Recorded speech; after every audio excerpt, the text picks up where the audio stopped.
Kembali lagi di Cerita Cinta Channel. Jangan lupa like, comment, and subscribe ya. Terima kasih. Malam hari telah tiba. Di rumah minimalis bercat putih itu, dua penghuni rumah tersebut tengah menonton acara televisi di ruang keluarga. Yah, persiapan pernikahan Vika sudah sampai mana? Tanya Vika kepada Bondan. Nggak tahu, jawab Bondan sembari mengangkat kedua bahunya. Loh, kok? Tanya saja sama Nue, karena dia yang mengurusi semuanya, jawab Bondan apa adanya. Kenapa memang? Sudah nggak tahan pengen disosori, sindir Bondan.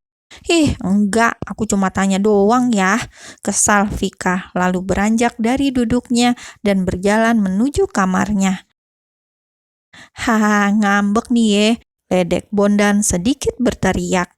Tahu ayah nyebelin, balas Vika sedikit berteriak karena saat ini dirinya sudah berada di dalam kamar sembari merebahkan tubuhnya di sana.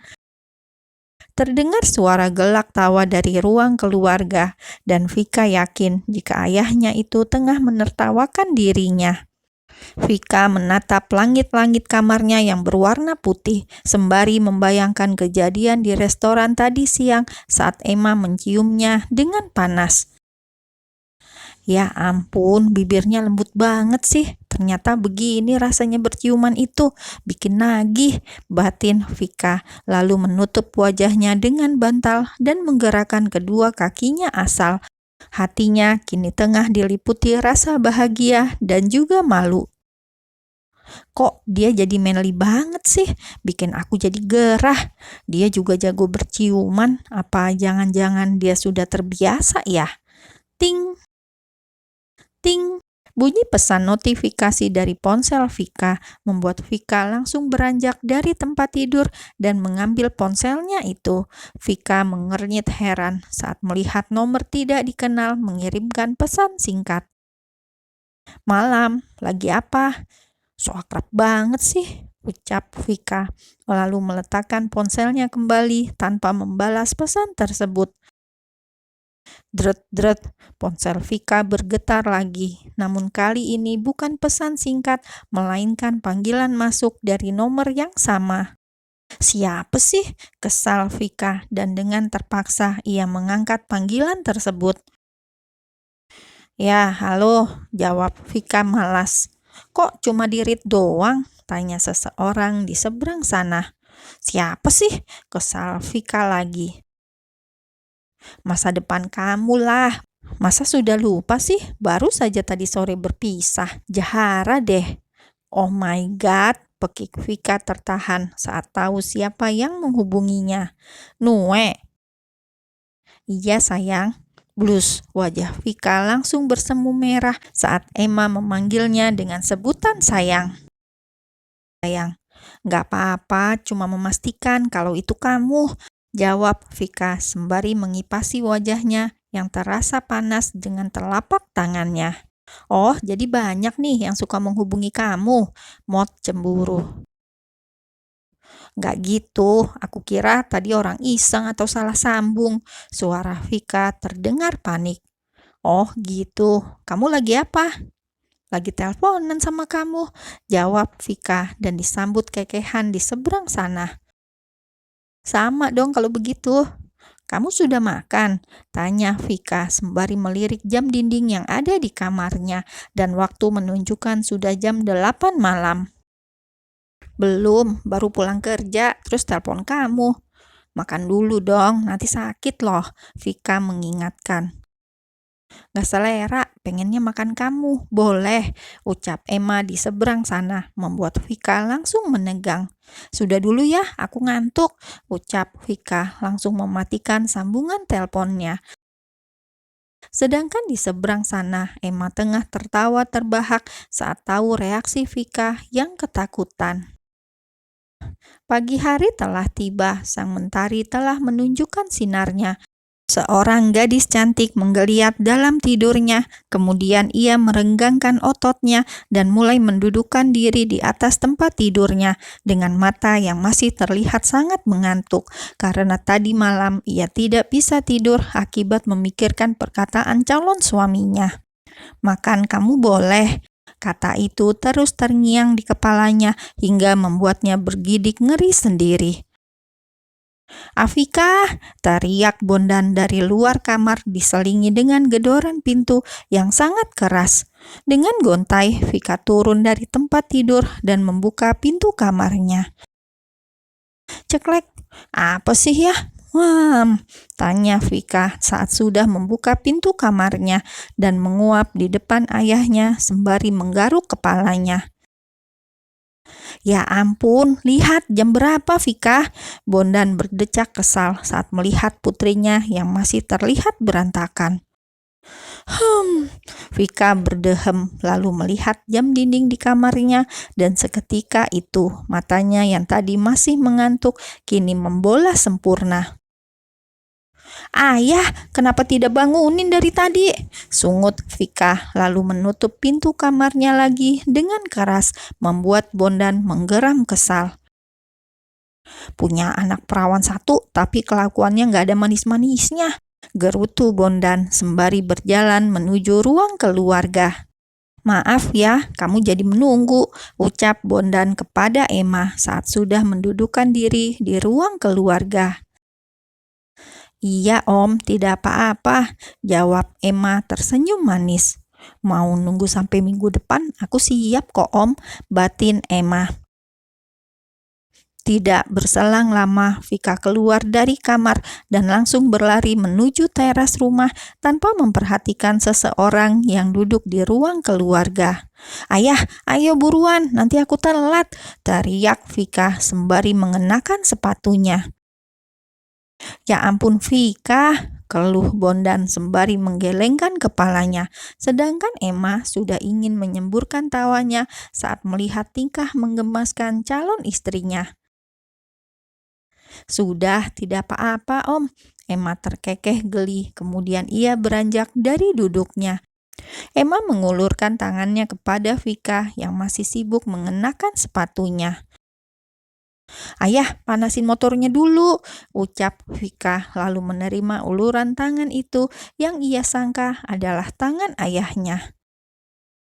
Tangan ayah lembut banget sih, kayak tangannya Nue," batin Vika lalu ia mendongakkan kepalanya dan betapa terkejutnya dia saat melihat sosok tampan yang tengah menatapnya sembari tersenyum manis.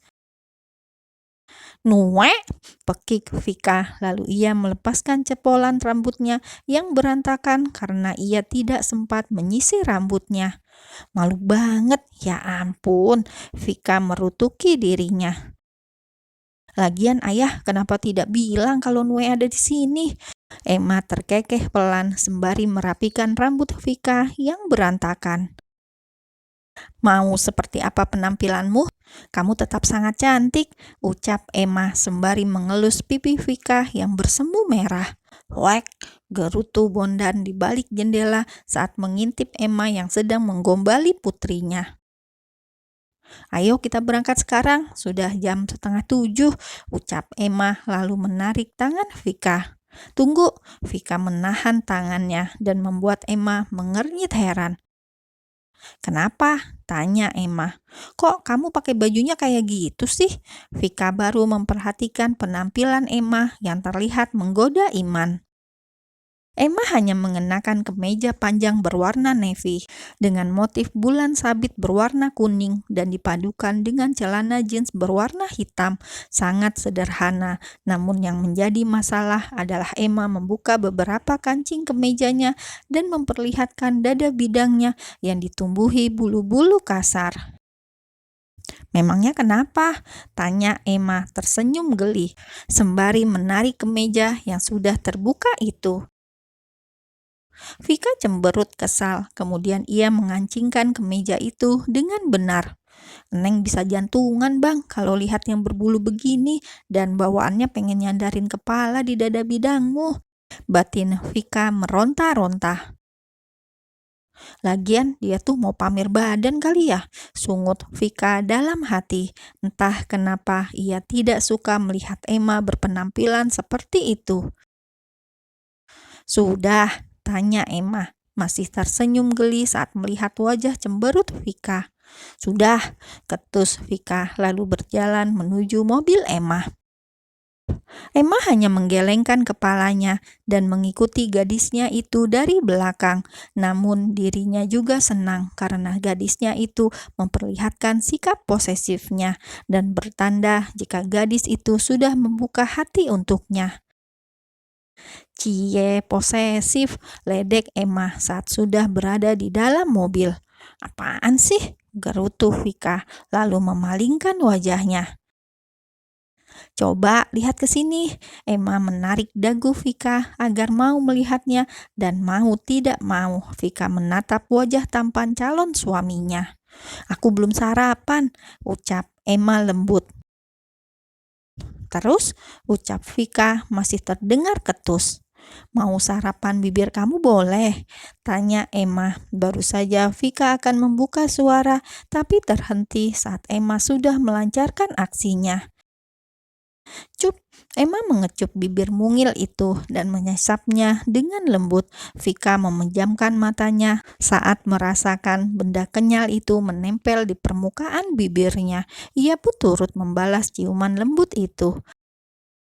Emma tersenyum dan menatap wajah Vika dengan lembut saat ia sudah melepaskan ciumannya. Kemudian ia mengusap bibir Vika yang terlihat basah. Makasih, sekarang aku sudah kenyang, ucap Emma tersenyum puas, membuat Vika bersemu merah. Cari kesempatan terus, kamu bikin candu sih, ucap Emma lalu menyalakan mobilnya dan menekan pedal gasnya menuju sekolahan Vika. Pinter gombal ya sekarang, cibir Vika sembari menatap wajah tampan itu dari samping. Dan kamu adalah wanita pertama yang aku gombalin, balas Emma menoleh sesaat dan menampilkan senyum manisnya. Duh, kayaknya sebentar lagi gula darahku naik deh, batin Vika saat melihat senyuman manis Emma.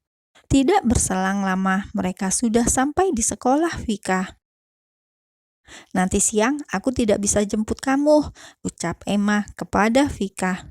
Kenapa? Tanya Vika menoleh dan menatap Emma yang juga tengah menatapnya. Kan besok kita menikah, jadi aku mau mengecek persiapan pernikahan kita, ucap Emma lalu mengusap lembut pucuk kepala Vika. Vika mengangguk malu saja di sana. Pulangnya nanti dijemput sama ayah dan aku sudah bilang sama ayah tadi sekalian beliau ada urusan dengan kepala sekolah, ucap Emma lagi. Sebenarnya aku bisa pulang nebeng sama teman aku, ucap Vika. Teman kamu yang cowok itu, Vika mengangguk. Aku gak suka kamu dekat-dekat sama cowok lain, ucap Emma jujur membuat Vika tertegun. Cemburu, ledek Vika. Iya, memangnya salah, jawab Emma jujur. Enggak sih, balas Vika dan tersenyum menatap Emma. Jangan tersenyum begitu apa, aku jadi gak sabar buat makan kamu, ucap Emma terdengar serius. Mesum, sengut Vika lalu mengulurkan tangannya. Apa? Tanya Emma mengernyit heran. Salim sama minta uang jajan, ucap Vika menahan senyumnya. Emma merogoh dompetnya lalu mengambil 2 lembar uang berwarna merah dan memberikannya kepada Vika. Kebanyakan ini mah, ucap Vika saat menerima uang tersebut. Sisanya ditabung. Emma tersenyum senang karena gadis kecilnya itu sudah tidak canggung lagi dengannya. Siap bos, ucap Vika sembari mengangkat kedua jempol tangannya. Kemudian Vika mencium punggung tangan Emma. Cup. Tidak disangka lagi Vika mencium pipi Emma sebelum keluar dari mobil. Oh my god, Emma terkejut sembari memegang pipi kirinya yang terkena patukan burung merpati.